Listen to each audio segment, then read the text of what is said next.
Hello everyone, this is Anime Heaven X23, and today I'm going to give you my review and impression of Rise of the Tomb Raider from Steam. And I initially had the game before when I had the Steam Deck, and I got to a point, literally after you do the beginning game in the mountains and you're in the Jeep, and you're going like in that desert area, and the attack helicopter shoots your vehicle. And the game froze and crashed, and I could never get past it. And I just went with the straight settings that the game gave you. I kept on seeing, Rise of the Tomb Raider, Shadow of the Tomb Raider, and everything always on sale, and these bundles and everything. And I'm like, I really want to play them because I love that trilogy. So I went and did a little research, and I found out if you go to display,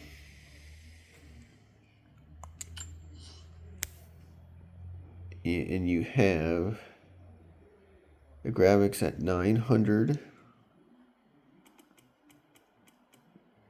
fresh rate at 120.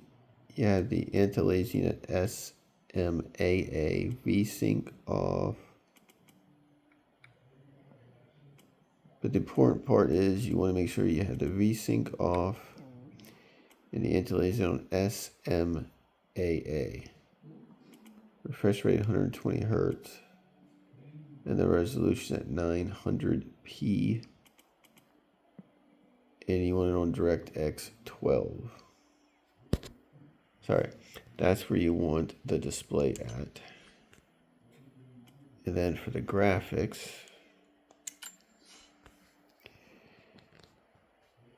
texture quality at high, isotropic filter at 4x, shadow quality off, soft shadows on, ambient occlusion on, depth of field on, level of detail medium, tessellation and screen space reflections on,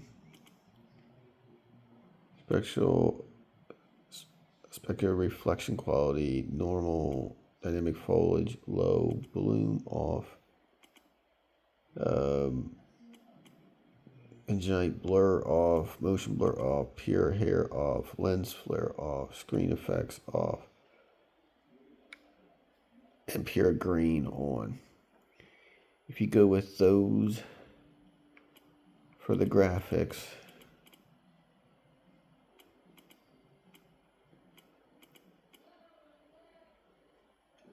again, as you can see here, I'll just show you my settings.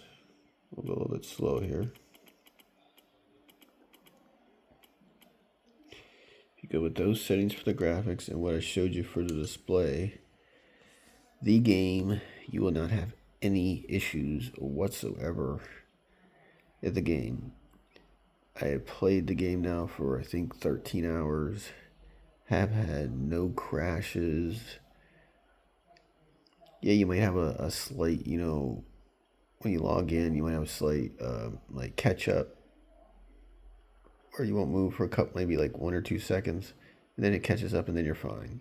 I think it's happened maybe two times during my playthrough of like 13 hours. So other than that, it's ran perfect, like verified, as far as I'm concerned. And if somebody who hasn't played but want to get it, when you...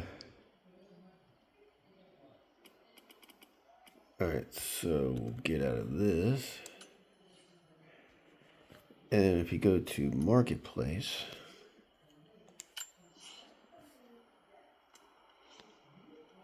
alright, let's see here.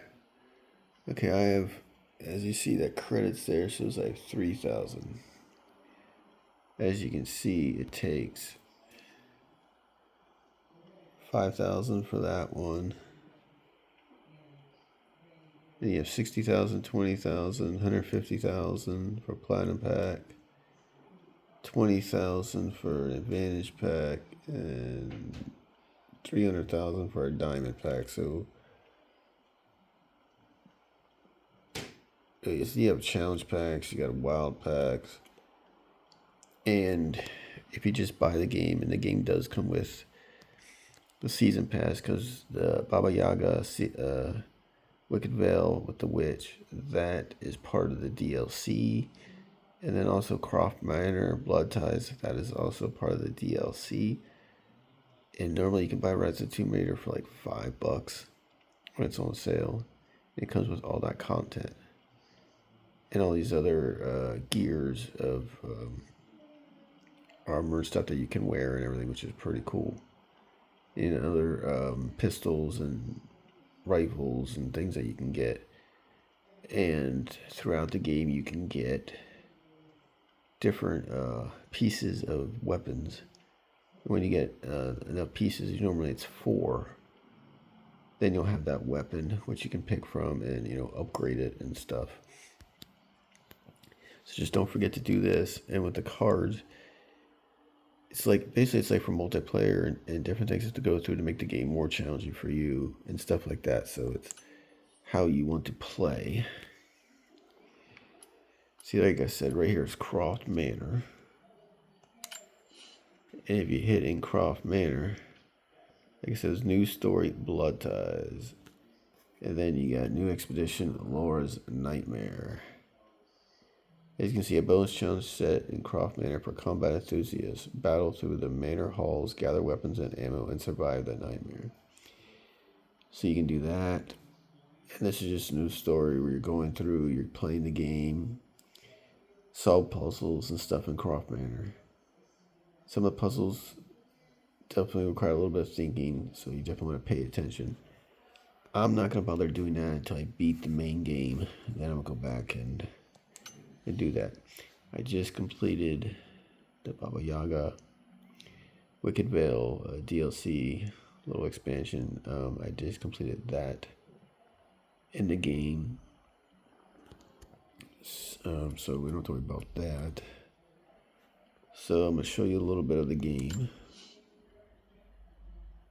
So we're going to load this up.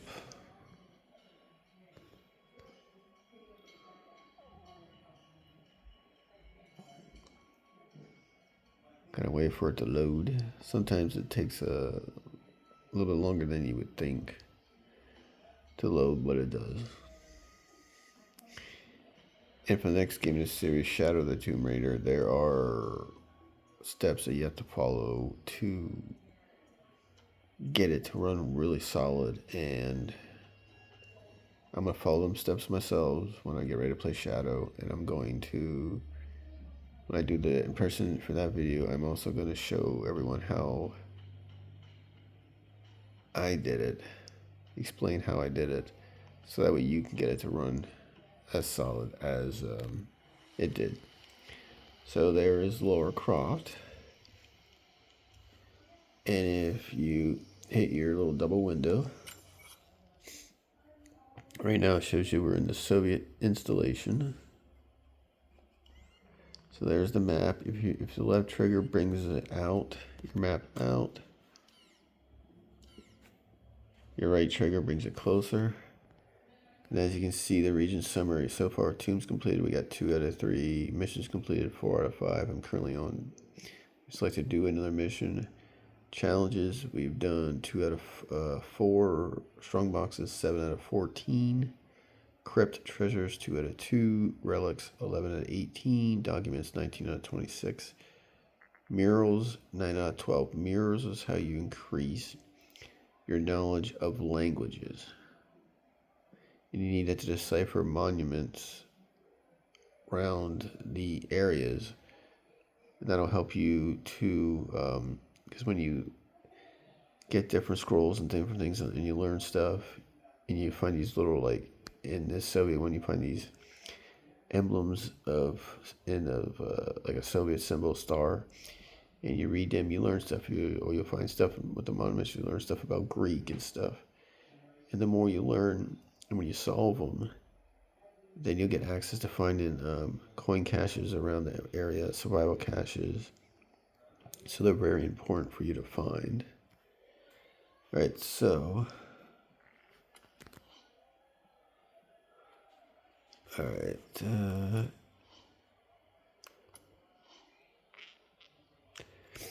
see, as you see here, Mongolian, we're on level 1. Russian, as you see, it's completely all the way up. Russian is completely learned. And Greek, I think I'm kind of in the middle or somewhere like early for Greek. Still got a lot to do yet in this game, but if you're like me and you want to collect everything and do everything, it definitely does take some time. So like I said, you see, you got your map, your resources that you need to craft, healing potions and arrows and poison arrows and things like that. Tells you about different relics. So far I found 20 out of 60 relics, 91 out of 208 documents. And so installation, we are 62% complete. And I will show you. Okay, here in this area over here is in the Baba Yaga area. Now there's, there is, let's see, there is,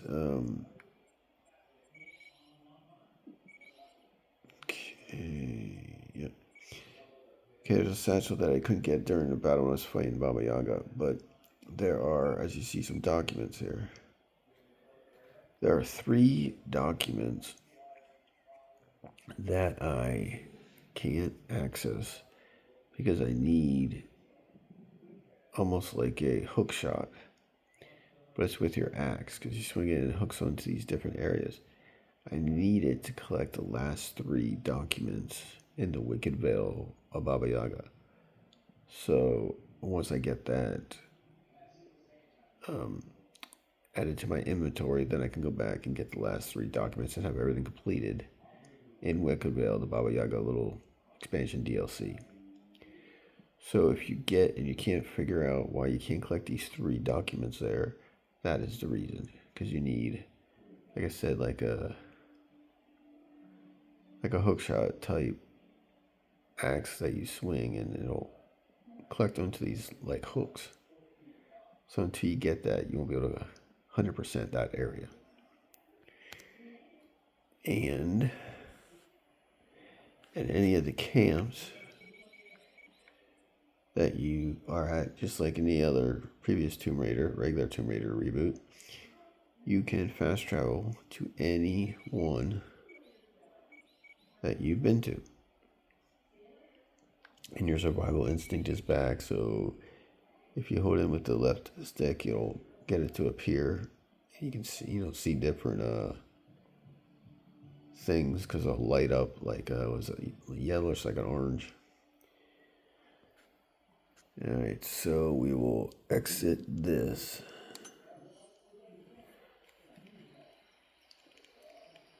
And on your D-pad,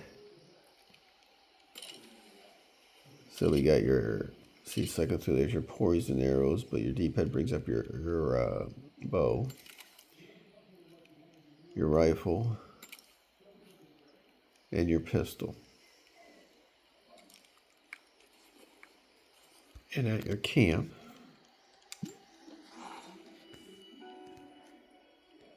you got your skills, and your skills, you got Brawler, Hunter, and Survivor. And these are a couple of different ones you get to learn.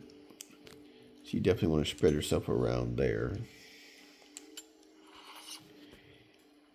Your inventory where you can craft your arrows and bullets and things like that. And there's these, from these coin stashes that you get, you need them to get the rope ascender to buy. And then you need, I think it's 120 or 140 or something like that. Somewhere around there. To get the crafting tool so you can create the further tier of your weapons and stuff. So that right now I'm in the process of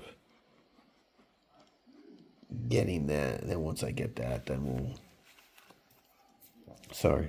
Then we'll once I get that done, you can also buy weapons and stuff with those. So I want to get the crafting tool first, and then we'll worry about getting the shotgun and things like that.